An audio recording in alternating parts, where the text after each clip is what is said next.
Hamilton is gone, but the excitement of Broadway comes right back to the Bay Area. The four-time Tony Award-winning musical, An American in Paris, is here.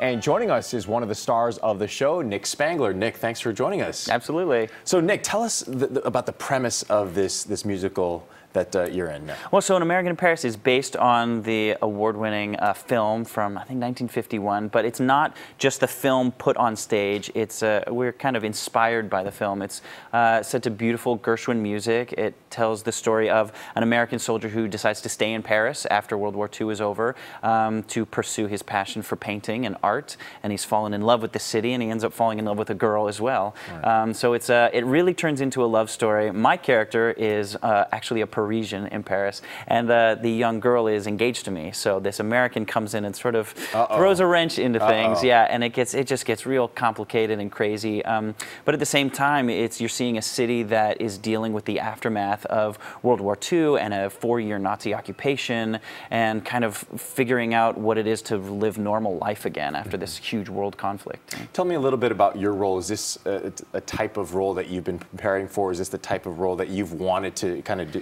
do? Absolutely. I feel very at home in the show. You know, the Gershwin music is something that my voice is very suited for. I love singing this music every night. And even in the shower? Yeah, absolutely. That's how you practice? No, it's a little different from what I've done before. You know, I was on Broadway in The Book of Mormon and in a show called It Should Have Been You, which are very contemporary Broadway shows, but this one is very classic. I think lots of people will know the music.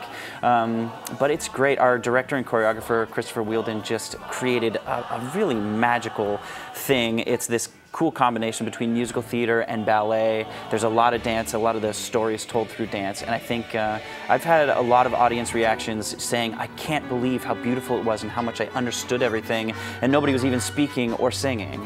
So yeah, it's great to be a part of. And you're a local guy here in the Bay Area, That's right. And so it's an extra, I guess, just a special moment for you, where in your career you're coming back to the Bay Area and performing in front of the hometown. Yeah, I left 14 years ago to go to college at NYU, and I actually haven't performed in the Bay Area since. So I'm actually near the end of a year on tour with this show, and I'm so happy that like the end of the year I'm coming and bringing it home, and everybody, you know, from my childhood, and literally teachers that taught me how to sing and dance are coming to see the show, and people I performed with when I was a kid. So it's great. There's so many young kids who want to perform on Broadway. They perform in their high school musicals.